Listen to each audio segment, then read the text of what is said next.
নমস্কাৰ প্ৰাগ নিউজৰ বিশেষ অনুষ্ঠানলৈ আপোনালোক সকলোকে স্বাগতম জনাইছোঁ এতিয়া ৰাজ্যত এটা নিৰ্বাচনৰ বতা চলিছে আৰু সেই নিৰ্বাচন হৈছে ৰাজ্যসভা নিৰ্বাচন তিনিখনকৈ আসনত খালি হৈছে ৰাজ্যসভা আৰু এই তিনিখন আসনৰ বাবে এতিয়া কংগ্ৰেছী কক এজিপি কক বিজেপি কক এআইডিএফ কক সকলোৱে যেন তেওঁলোকৰ নিজৰ নিজৰ প্ৰাৰ্থী প্ৰক্ষেপিত কৰি জিকাৰ এক ৰাজনীতি আৰম্ভ কৰিছে অৱশ্যে সাধাৰণ ৰাইজৰ ইয়াত ভূমিকা নাথাকে কাৰণ এই ভোটদানৰ যি প্ৰক্ৰিয়া এই ভোটদানৰ প্ৰক্ৰিয়াত সাধাৰণ ৰাইজ নহয় যিসকল বিধায়ক যিসকল জনপ্ৰতিনিধি আপোনালোকে নিৰ্বাচন কৰি পঠাইছে তেওঁলোকে অংশগ্ৰহণ কৰিব ইতিমধ্যে বিজেপিৰ ফালৰ পৰা এখন তেওঁলোকৰ মিত্ৰজোঁটৰ বিপিএফক এৰি দিয়া গৈছে আৰু এখনত বিজেপি নিজে কেণ্ডিডেট দিব আৰু চৰ্চাত আহিছে সন্মানীয় সাংবাদিক তথা যশস্বী সাংবাদিক আৰু কা আন্দোলনৰ কৰ্ণধাৰ অন্যতম কৰ্ণধাৰ অজিত কুমাৰ ভূঞাৰ নামো অজিত কুমাৰ ভূঞাৰ নাম চৰ্চালৈ আহিছে তেওঁ ইতিমধ্যে নমিনেশ্যন সংগ্ৰহ কৰিছে আৰু নমিনেশ্যন যেতিয়া সংগ্ৰহ কৰিছে তাৰ পিছৰ পৰা এটা এনেধৰণৰ কুচকাৱাজ চলিছে যে কংগ্ৰেছ এআইডিএফৰ যি তেওঁলোকৰ এটা সমৰ্থিত প্ৰাৰ্থী হ'ব সেই প্ৰাৰ্থীৰ তালিকাত যথেষ্ট সম্ভাৱনা এতিয়া ব্যক্ত হৈ পৰিছে অজিত কুমাৰ ভূঞা গতিকে আহক আমি তেওঁৰ সৈতে কথা পাতিম জানিব বিচাৰিম যে কা আন্দোলনৰ দৰে এটা অত্যন্ত গুৰুত্বপূৰ্ণ বিষয়ত তেওঁ সন্মুখৰ পৰা নেতৃত্ব প্ৰদান কৰি আহিছে আৰু তাৰ পিছত কিয় তেওঁ এই ৰাজনীতিত নামিলে বা কেনেধৰণৰ এটা পৰিৱেশৰ মাজত তেওঁ এতিয়া ৰাজ্যসভাৰ সাংসদ হ'বলৈ ওলাইছে ইয়াত কোনে তাইক সমৰ্থন কৰিছে কোনে বিৰোধিতা কৰিছে আৰু বিজেপি এই ক্ষেত্ৰত কি ভূমিকা পালন কৰিব সেই সমগ্ৰ বিষয়ৰ ওপৰত অজিত কুমাৰ ভূঞাৰ পৰা আমি আপোনালোকক জানিব বিচাৰিম ছাৰ আপোনাক স্বাগতম জনাইছোঁ আমাৰ এই অনুষ্ঠানলৈ এতিয়া স্বাভাৱিকতে এইটো এতিয়া চৰ্চাত আছে আপুনি প্ৰথমতে আপুনি কা আন্দোলনৰ যি নেতৃত্ব বহন কৰিলে তেতিয়া চৰ্চাত আছিলে তাৰপিছত এইবাৰ দ্বিতীয়বাৰ চৰ্চালৈ আহিছে যে এতিয়া আপুনি ৰাজ্যসভাৰ সাংসদ হ'বলৈ গৈ আছে ইতিমধ্যে মনোনয়ন পত্ৰ আপুনি সংগ্ৰহ কৰিছে তো প্ৰথম প্ৰতিক্ৰিয়াটো কি দিব কাৰণ ৰাইজৰ মাজত সেই এটা যেন কুধুনী এটা অৱস্থা যে এদিন আপুনি আন্দোলন কৰিলে এতিয়া আকৌ ৰাজনীতিৰ মাজলৈ গৈছে ৰাজ্যসভাৰ সাংসদ হ'ব বিচাৰিছে এটা কথা পৰিষ্কাৰ হোৱা ভাল কিন্তু তুমি কি ভিত্তিত কথাটো কৈছা মই নাজানো কিন্তু সমগ্ৰ অসমৰ বিভিন্ন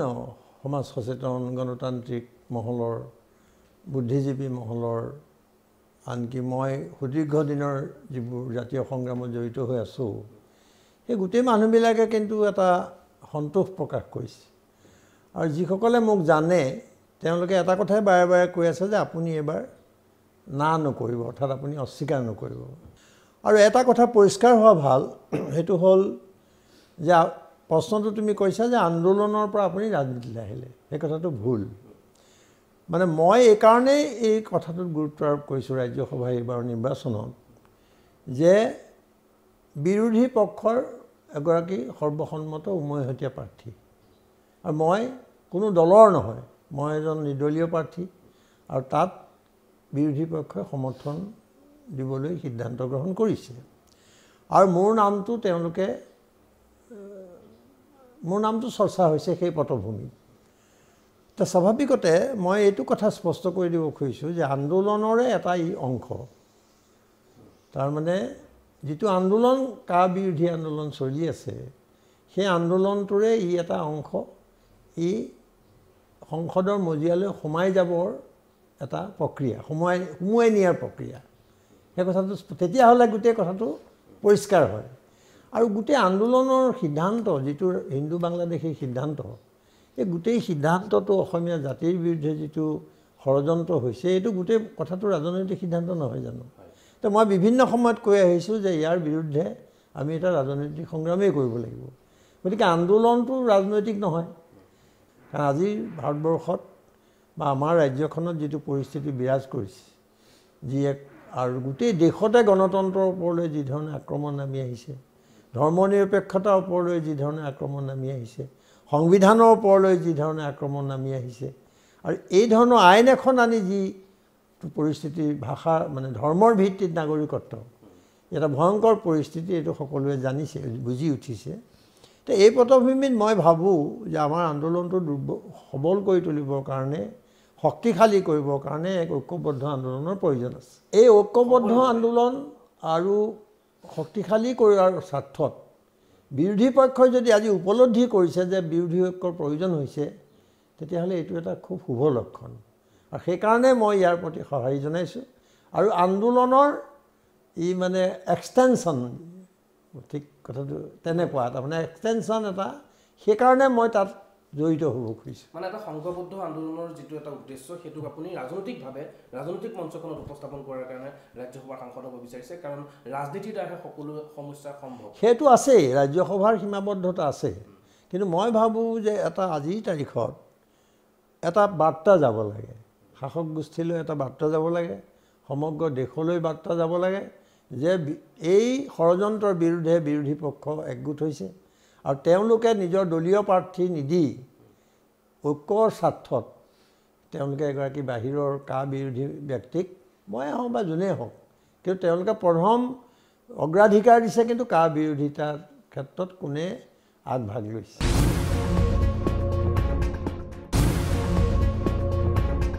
এতিয়া স্যাৰ অভিযোগ কিছু উত্থাপিত হৈছে, বিজেপিৰ ফালৰ পৰা প্ৰভাৱশালী এজন মন্ত্ৰীয়ে বাৰে প্ৰতি সেই অভিযোগসমূহ আনিছে আৰু তেওঁ ক'ব বিচাৰিছে যে ৰাজ্যসভাৰ সাংসদ হ'বৰ কাৰণে অজিত কুমাৰ ভূঞাই এই বিৰোধী আন্দোলনত জড়িত হ'ল নেকি, প্ৰথম কথা। দ্বিতীয় কথাটো হৈছে যে তেওঁ কৈছে কংগ্ৰেছ আৰু AIDF ভাই ভাই আৰু এই কংগ্ৰেছ আৰু AIDFৰ যি গোপন সম্পৰ্ক আছে সেই তেওঁলোকৰ সেইকাৰণে এতিয়া একত্ৰিত হৈছে, সেইটো ৰাইজে প্ৰমাণ পাইছে আৰু কৈছে যে কংগ্ৰেছ AIDFৰ যে সমৰ্থিত প্ৰাৰ্থীৰ দ্বাৰা যদি কোনোবা ইলেকশ্যন খেলে তেতিয়াহ'লে তেওঁ শতাব্দীৰ পিছত শতাব্দী এটা বদনামৰ ভাগী হৈ থাকিব লাগিব। গতিকে এনেকুৱা এটা কুটিল ষড়যন্ত্ৰ আপোনাৰ বিৰুদ্ধে আৰম্ভ হৈ গৈছে। মোৰ বিৰুদ্ধে কুটিল ষড়যন্ত্ৰটো মই খুব চিন্তা কৰা নাই,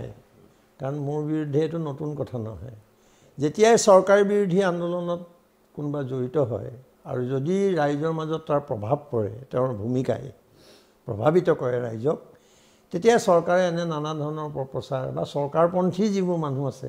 বা ৰাজনৈতিকভাৱে যাৰ কোনো পৰিপক্কতা নাই সেইবোৰ মানুহে এনেকুৱা কথাবোৰ কয়। কিছুমান উদ্দেশ্য প্ৰণোদিত আৰু কিছুমানে নজনাকৈ কয়। গতিকে মোলৈ তুমি যদি চোৱা, প্ৰথম কেইবাটাও প্ৰসংগ উত্থাপন কৰিলা, পূৰ্ব পৰিকল্পিত নে কিবা এটা ক'লা, সেইটো কোৱা হৈছে, মই গম পাইছোঁ কালি মোক। আৰু মই এনেকুৱা কোনো ছুপাৰমেন নহয়, অতিমানৱ নহয় যে মই তেতিয়াই ৰাজ্যসভা কোনো মোৰ ধাৰণাই নাছিলে। ৰাজ্যসভা বুলি ভাবিলে মই এইটোৱে বুজিছিলোঁ, অলপ দিনৰ পৰা নিশ্চয় সকলোৱে এইটোৱে বুজে যে তাত হৰ্চ ট্ৰেডিং হয়, তাত কোনো গণতান্ত্ৰিক প্ৰমূল্যই কাম নকৰে, তাত কোনো যোগ্যতাৰ প্ৰশ্ন নাই, তাত খালি টকা পইচা এটা ডাঙৰ ভূমিকা পায়। এইটো আমাৰ চকুৰ আগত সেই ছবিবোৰ ভাহি আছে। গতিকে এই কথাটো কেতিয়া অহা নাই আৰু মোৰ কোনো প্ৰয়োজনো হোৱা নাই, কাৰণ মোৰ জীৱনলৈ মই নিজৰ বুলি মই মোৰ কথাই কৈছোঁ যে মোৰ এনেকুৱা সুবিধা, এনেকুৱা কথা বহুত আহিছে। 91-90 দশকত আমাৰ যি আন্দোলন আছিল মানুহৰ, তেতিয়া আমাৰ যিটো জনপ্ৰিয়তা আছিল সকলোৱে জানে আৰু দেখিছিলে। সেই সময়তো মোক বহুত ৰাজনৈতিক দলে নিৰ্বাচন খেলাৰ কথা কৈছে, মই কেতিয়াও নিৰ্বাচন কিন্তু খেলা নাই আৰু সেইকাৰণে মোৰ ক্ষেত্ৰত এইবোৰ কথা নাহে আৰু এইটো কথা মোৰ মনলৈ কেতিয়াও অহাই নাই ৰাজ্যসভাৰ কথাটো। আৰু মই ভবাই নাই যে ৰাজ্যসভাত এনেকৈ বিৰোধী দলবোৰ এক হ'ব, তেওঁলোকে এজন প্ৰাৰ্থী পঠাব, মোৰ অংক মোৰ নাছিলে। কিন্তু মোৰ বিৰোধিতাৰ প্ৰশ্নত মই এটা আপোচহীন স্থিতি গ্ৰহণ কৰিছিলোঁ আৰু যাৰ কাৰণে মই ইমান এটা মোৰ চাকৰিটো মই সাময়িকভাৱে ত্যাগ কৰি পেলাই মই আন্দোলনত জড়িত হৈছিলোঁ যাতে এইটো কৰিব। আৰু গোটেই অসমৰ ইমূৰৰ পৰা সিমূৰলৈ মই ঘূৰিছিলোঁ, আনকি বৰাক উপত্যকাতো মই ডাঙৰ ডাঙৰ সভা কৰিছোঁ। গতিকে মোৰ সেইটো কোনো কাৰণ নাছিলে আৰু ৰাজ্যসভাত জিকিবৰ কাৰণে এনেকুৱা এটা আন্দোলনৰ পাতনি মেলিব লাগিব সেইটো মই ভবা নাই কেতিয়া। আৰু মই যিটো জেগাত থিয় হৈ আছিলোঁ, যিটো চাকৰিয়ে বুলি কওঁ বা চাকৰি কৰিছিলোঁ বা সাংবাদিকতাত মোৰ আজি 35-40 বছৰ সাংবাদিকতা, ই এটা সাধাৰণ কথা নহয় আৰু সেইটো যাত্ৰা মোৰ খুব মসৃণ নহয়, সকলোৱে জানে, ইতিহাসে ক'ব। গতিকে মই তেতিয়া তেনেকুৱা কোনো কথা নাছিলে আৰু মই ভাবোঁ যে মই যিটো জেগাত আছিলোঁ সেই জেগাটোতকৈ বা সেই মোৰ পজিশ্যনটোতকৈ আজি MP-টো বৰ এটা ডাঙৰ কিবা বুলি মই অন্ততঃ ভাবিব পৰা নাই। বৰং মোৰ মাজে মাজে এটা অন্তৰ্দ্বন্দ্ব হয়হে যে মই সাংবাদিকতাৰ পৰা আঁতৰি আহিব লাগিব নেকি। অৱশ্যে ৰাজ্যসভাৰ সদস্য হ'লে লিখা মেলা কৰাত কোনো বাধা নাথাকে, সাংবাদিকতাটো বাধা নাই বা সেইটো বেলেগ বিষয়, কোনো পূৰ্ব পৰিকল্পনা ইয়াত কথা নাই। মই এইটো কথা শুনি মোৰ হাঁহি উঠিছে, বহুতে মানে এটা প্ৰচাৰ আৰম্ভ কৰিছে মই ইমান ছুপাৰমেন নেকি যে তেতিয়াই ভাবি ল'লোঁ ৰাজ্যসভাৰ নিৰ্বাচন হ'ব আৰু তাত মোক এনেকৈ কোনোবাই কৰি। মই তেতিয়া জানিছিলোঁ নেকি যে কংগ্ৰেছ আৰু AIDF-এ বিৰোধী মানুহ এজনক দিব, তেওঁলোকে দলৰ মানুহক দিব বুলিয়ে মই জানি আছোঁ। আৰু ৰাজ্যসভাৰ নিৰ্বাচনতে তেওঁলোকে ইতিমধ্যে যি ইতিহাস সৃষ্টি কৰি থৈছে গণতন্ত্ৰৰ প্ৰশ্নত, সংবিধানৰ প্ৰশ্নত, সেইবিলাক আৰু ভয়ংকৰ। সেইবিলাকৰ কাৰণে তেওঁলোকে সাত মুখলৈকে তেওঁলোকক কোনো ক্ষমা নকৰে। ইতিহাসত তেওঁলোকৰ স্থান বেলেগ ধৰণে নিৰ্ণয় হ'ব। আৰু তেওঁলোকৰ তাৰ যোগ্য প্ৰাৰ্থীজনক আঁতৰাই ৰুমিনাথৰ দৰে মহিলাক দিয়া হৈছিলে, সকলোৱে জানে। তাৰপিছত তেওঁ নিৰ্দলীয়ভাৱে উঠি 36টা ভোটত আহিছিলে ব্যক্তিগৰাকী, অতি সন্মানিত ব্যক্তি। আৰু ইয়াতো যিবোৰ দৃশ্য আমি দেখিছিলোঁ মনত আছেনে আছে আছে সেইবোৰ নকওঁ মই সেই দৃশ্যবোৰ দেখাৰ পিছত সেই মানুহবোৰক ক্ষমা নকৰিবনে ইতিহাসে আজি এটা বিশেষ পৰিস্থিতিত এটা সময়ৰ দাবীৰ প্ৰতি সন্মান জনাই কাৰ বিৰোধিতাৰ নামত যদি আমি ঐক্যবদ্ধ হওঁ সেইটোক ইতিহাসে ক্ষমা নকৰিব এই কথাটো মোক স্পষ্ট কৰি দিব লাগে তেওঁলোকে স্যাৰ এটা বিৰতিৰ সময় হৈছে আমি বিৰতি ল'ব লাগিব যথেষ্টখিনি গুৰুত্বপূৰ্ণ কথা এতিয়া পোহৰলৈ আহিছে কাৰণ যি বিজেপিয়ে বৰ্তমান অজিত কুমাৰ ভূঞাৰ ভূমিকা সমালোচনা কৰিছে বা ক'ব বিচাৰিছে তেওঁলোকে পূৰ্ব পৰিকল্পিতভাৱে তেওঁ ৰাজ্যসভাৰ সাংসদ হ'ব বিচাৰিছে কিন্তু সেই বিজেপিয়ে এটা সময়ত যে AIDFৰ সৈতে হলিগলি কৰি ৰাজ্যসভাৰ কেণ্ডিডেট দিব বিচাৰিছিল এটা সময়ত যে তেওঁলোকে ক্ষমতাৰ স্বাৰ্থত জম্মু কাশ্মীৰত মেহবুবা মুফতিৰ দলৰ সৈতে তেওঁলোকে বুজাবুজি কৰি ক্ষমতালৈ আহিছিল সেই কথাবোৰ পাহৰি গৈছে নেকি সময় কিন্তু এতিয়া সকলোখিনি পৰিষ্কাৰ কৰিব এটা বিৰতি লৈছোঁ বিৰতিৰ পিছত পুনৰ উভতি আহিম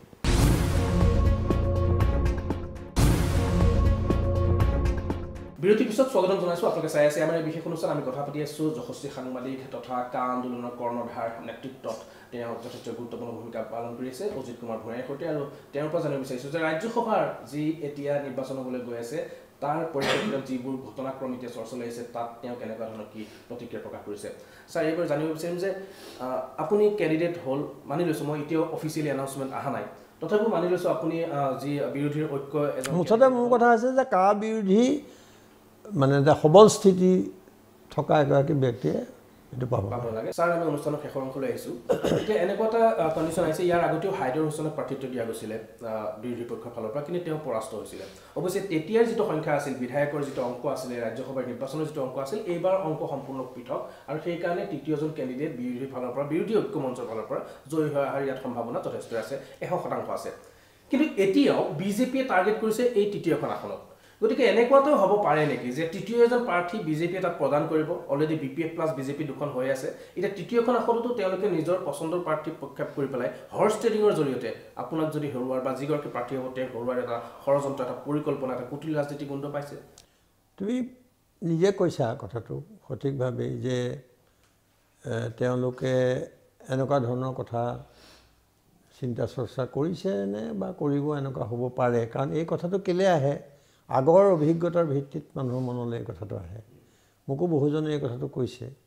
কিন্তু মোৰ কথাটো হ'ল তুমি নিজেই যিটো কৈছা যে যোৱা দুবাৰৰ লগত এইবাৰ পটভূমি একে নহয় মানে এইবাৰ কথাবোৰ অলপ বেলেগ সংখ্যাৰ দিশৰ পৰা বৰ ইম্পৰ্টেণ্ট সেইটো দিশৰ পৰা বেলেগ আৰু দ্বিতীয়তে বিজেপিৰ দৃষ্টিকোণৰ পৰা যদি আমি চাওঁ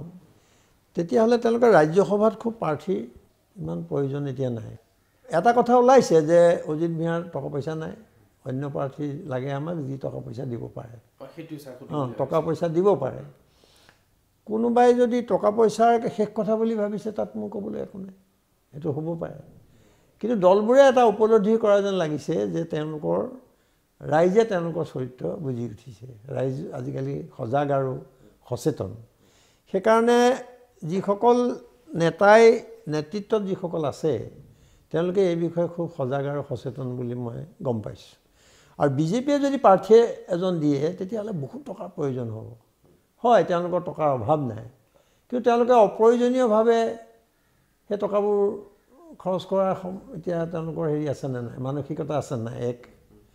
দুই নম্বৰ তেওঁলোকৰ ইমান জৰুৰী আছেনে নাই যে প্ৰাৰ্থী এগৰাকীক লৈয়ে যাব লাগে জিকাই পেলাই যেনে তেনে কিন্তু তাৰ ইটো দিশ আছে নহয় এইবোৰ কৰিবলৈ যাওঁতে তেওঁলোকৰ ইতিমধ্যে তেওঁলোকে বহু বেয়া কামৰ কাৰণে তেওঁলোকৰ মানুহৰ জনমানসত তেওঁলোকৰ ভাৱমূৰ্তি বিনষ্ট হৈছে এতিয়া যদি এইবোৰ আকৌ এটা কাম কৰে কিন্তু আৰু তেওঁলোক গেলি যাব সকলো কাম টকা পইচা হোৱা হ'লেতো বহুত কিবা কিবি হ'লহেঁতেন দেশত শেষত ছাৰ অনুষ্ঠান শেষ কৰিবলৈ সময় আমাৰ কমি আহিছে শেষত এটা কথা জানিব বিচাৰিম ৰাজ্যসভাৰ নিৰ্বাচনৰ বাহিৰে 21ত ছাৰ হ'বলৈ কি গৈ আছে আকৌ বিজেপি আহিব নে এই যিটো আপুনি এই ঐক্যতা যিটো দেখিছে বিৰোধীৰ এই ঐক্যতাৰে কিবা নহয় কিবা এটা কৰি বিজেপিক উফাৰাব পাৰিব 21ৰ ফ'কাছটো কেনেকুৱা দেখিছে 21ৰ কাৰণে বিৰোধী পক্ষৰ পৰা যিটো প্ৰস্তুতি লাগিছিল আঞ্চলিক শক্তিটো গ'লেই আৰু সেইটো ধ্বংস হ'ল বা নতুন উকমুকনি উঠিছে আঞ্চলিক দলৰ কিন্তু মই বাৰে বাৰে কৈ আছোঁ সময় খুব কম সকলো এটা ছাতিৰ তললৈ আহিব লাগে কা বিৰোধী শক্তিবিলাক আৰু বিজেপিয়ে অতি ষড়যন্ত্ৰমূলকভাৱে সমাজখন টুকুৰা টুকুৰ কৰিছে ভাগ ভাগ কৰিছে জাতি জনগোষ্ঠীবিলাকৰ মাজত নানান প্ৰলোভন ভাবুকি ইত্যাদি ইত্যাদিৰে টুকুৰা টুকুৰ কৰিছে সেইকাৰণে ভোটৰ ৰাজনীতি এটা কৰি তেওঁলোকে সমাজলৈ এটা বৰ ডাঙৰ বিপদ কঢ়িয়াই আনিছে। এই বিষয়ে আমি সজাগ হ'ব লাগিব। আৰু এই মুহূৰ্তত যদি আমি গণতন্ত্ৰৰ প্ৰশ্নক অগ্ৰাধিকাৰ দিওঁ যে গণতন্ত্ৰ বিপন্ন হৈছে, সংবিধানৰ ওপৰত আঘাত আহিছে, এই কথাবোৰ যে ধৰ্মনিৰপেক্ষতাৰ ওপৰত আঘাত সানিছে, যে আটাইতকৈ বিপদজনক সাম্প্ৰদায়িক ৰাজনীতিৰ বিষবাস্প বিয়পাই দিয়া হৈছে, সেইবোৰ চালে এই মুহূৰ্তত কিন্তু যিমান যি নহওক সাপ নেউল যি হওক সকলো একলগ হ'ব লাগে। এইটো কথা মই আকৌ কৈছোঁ এবাৰ, একলগ হৈ ডাঙৰ শত্ৰুৰ বিৰুদ্ধে যুঁজ দিব লাগে, সেইটোৱে কথা। গতিকে মই ভাবোঁ এই যে ৰাজ্যসভা নিৰ্বাচন মই নামিছোঁ, তাৰ অৰ্থ কিন্তু এটা এইটো যে এই ধৰণৰ এটা ঐক্য যদি ঠন ধৰি উঠে, আগুৱাই যায়, তেতিয়াহ'লে 21ত হয়তো এটা বিকল্প ৰাজনৈতিক শক্তি এটা খাৰা হ'ব, আৰু সি এটা এওঁলোকৰ কাৰণে বিজেপিৰ কাৰণে ডাঙৰ প্ৰত্যাহ্বান কঢ়িয়াই আনিব। তেওঁলোকৰ ধনবল জনবল সকলো আছে, তেওঁলোকৰ ধেৰ টকা পইচা আছে, তেওঁলোকৰ প্ৰশাসন আছে, তেওঁলোকৰ কৌশল আছে। এইবোৰৰ লগত যুঁজ দিবৰ কাৰণে এই ঐক্যবদ্ধ আন্দোলনৰ কোনো গত্যন্তৰ নাই। গতিকে দলবোৰ একলগ হ'লে মই ভাবোঁ এটা ৰাজনৈতিক বিকল্প গঢ়ি উঠিব, আৰু এইটো গঢ়ি উঠা উচিত, আৰু তেতিয়াই এটা ডাঙৰ প্ৰত্যাহ্বানৰ সন্মুখীন হ'ব বিজেপি। জি নহয় ছাৰ, থেংক ইউ ভেৰি মাছ, আপোনাক ধন্যবাদ জ্ঞাপন কৰিছোঁ। বহুখিনি কথা পাতিলোঁ, বহুখিনি কথা ৰাইজৰ মাজত খুদ হৈ আছিলে যে অজিত কুমাৰ ভূঞাৰ নাম ৰাজ্যসভাৰ এটা চৰ্চালৈ আহিছে আৰু আপুনি সংসদীয় ৰাজনীতিত অৱতীৰ্ণ হ'ব বিচাৰিছে। এই গোটেই কথাখিনি উত্তৰ নিশ্চয় ৰাইজে এতিয়া পাইছে, আৰু এনেধৰণে আমি চেষ্টা কৰিলোঁ যে এইগৰাকী স্বনামধন্য সাংবাদিকৰ মুখেৰে আপোনালোকৰ আগত আমি ব্যক্ত কৰাবলৈ চেষ্টা কৰিলোঁ প্ৰকৃততে কি হৈ আছে ৰাজ্যসভা নিৰ্বাচনক লৈ, আৰু কেনেধৰণৰ কি পৰিকল্পনা বিৰোধীয়ে গ্ৰহণ কৰিছে, কেনেধৰণে কি পৰিকল্পনা বিজেপিয়ে গ্ৰহণ কৰিছে, আৰু কেনেকুৱা এটা পৰিকল্পনাৰ মাজেৰে এইবাৰ অনুষ্ঠিত হ'বলৈ গৈ আছে ৰাজ্যসভা নিৰ্বাচন। অৱশ্যে উত্তৰ আছে সময়ৰ হাতত, আপোনালোকে ৰাইজে বিচাৰ কৰিব যে কোন শুদ্ধ কোন ভুল। অনুষ্ঠানৰ পৰা বিদায় লৈছোঁ, আপোনালোক সকলোলৈকে ধন্যবাদ থাকিল।